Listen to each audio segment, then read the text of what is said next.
Welcome to the official last video on my channel of 2018. Man, it has been a crazy year. If you watch the sort of recap video that I posted a week ago, you'll know that I've had a lot of successful uploads in 2018. And in fact, this is a very exciting year for me because last year at this date, December 31st, I kid you not, we only had 23,000 subscribers and we're going into 2019 with 88,000 subscribers.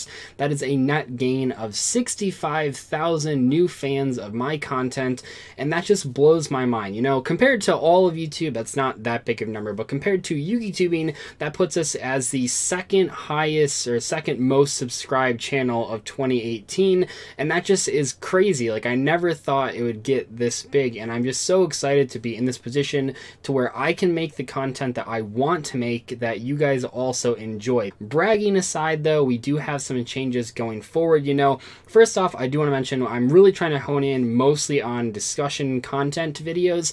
There were a couple months there, and I've said this before, but there's always going to be some months where it's a little bit harder, where my life is a little busier. I think back to May when I graduated college, and not only was I dealing with graduation, but I was also went on like a 10-day vacation, and it was really hard to not just do the quick and easy upload opening a pack and post it to YouTube. In general, those pack opening videos, I'm trying to keep them just to unique products, like the things that I bought at Core TCG, like those really old sets that was really fun to open. You guys really enjoyed that, or brand new products. But other than that, and I mean, unfortunately, the mystery power boxes, whenever a new one of those comes out, we have to upload a video of that. But in general, I'm trying to lower the amount of pack opening videos. I'm sure you guys have noticed that. I mean, I think this past month we only had like, what, 3 pack opening videos, and one of them was for Christmas, so it's a little bit different. We're also trying to, I mean, I know there's fans of it, but I'm trying to lower the amount of just Duel Links content.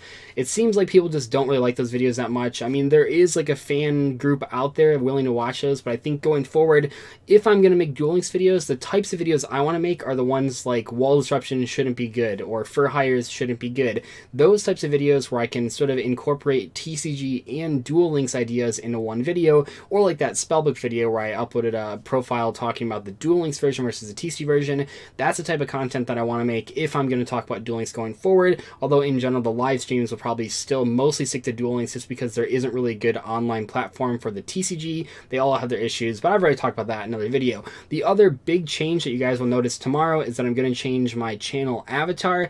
I've been thinking about this for a very, very long time. It might not seem like it's that confusing having a Steel as my avatar, because many of you just know that as sort of like the channel mascot, but for new people to the channel, it actually confuses them quite a bit. I see tons of comments and people saying, okay, what kind of channel are you? Because you post Yu-Gi-Oh videos, but you have Steel as a profile pic, but sometimes when I go in the comments, I see people saying like, not a Yu-Gi-Oh channel, not a pack opening channel. And while those memes are great and I love them, for people that are just showing up to the DZ experience, the DZ videos, they're really confused. And so I've been thinking about for a while, what do I want to change it to? And sort of out of nowhere, a couple months ago, someone named Juan Perez, who I'll link in the description, he messaged me and said, hey, I drew this picture of you, and it was awesome. Like, it's so cool. It had, like, me in a sweatshirt. I thought the likeness of me was really good. It had me opening packs. It had me wearing a Blue Eyes shirt, and it still kept this feel in the background, and I loved that, and I've been using it as my Twitter avatar for a while now, but it wasn't quite what I wanted for a YouTube avatar. It was too blue. There was too much going on, and to have a YouTube avatar be successful,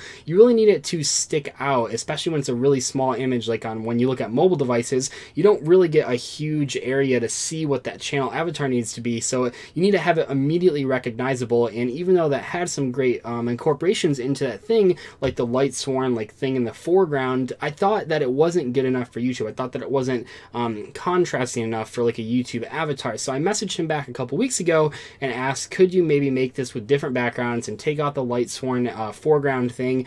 And he got back to me like almost immediately. It was crazy because it was during the holidays, and he made a ton of different versions of the new channel avatar, made all the changes that I asked for, and I couldn't be more grateful. I mean, I've never worked with someone that's been so easy. He just made it so fast during the holidays. It was crazy. and I just loved all of it. The really cool thing about this new channel avatar, if you might notice this, if you look closely, the background of the channel avatar, even though the colors are changed, which is what I asked for, it's actually the background that I used during the videos, which is kind of cool. That wasn't something that I caught immediately. It's not something that I asked for. That's something that he did that I thought was a really cool, unique touch for people that are looking closely at the picture.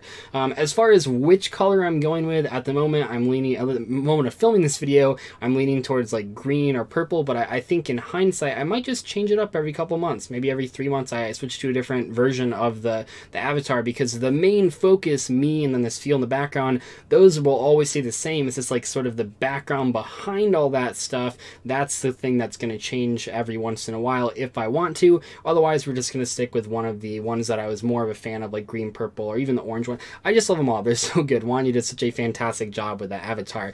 So that's one change that's going to happen tomorrow, starting off with the very first videos that we're going to make. Also tomorrow, we are finally going to post the Kuriboh video that you guys have been asking for. I spent a lot of time figuring out how to change it because I got some feedback on that video that people didn't like that it was not in chronological order, so I sort of messed up the order there. I should have known that. I mentioned that in the last like recap video that I should have known that because I got the same sort of comments on my trap hole video.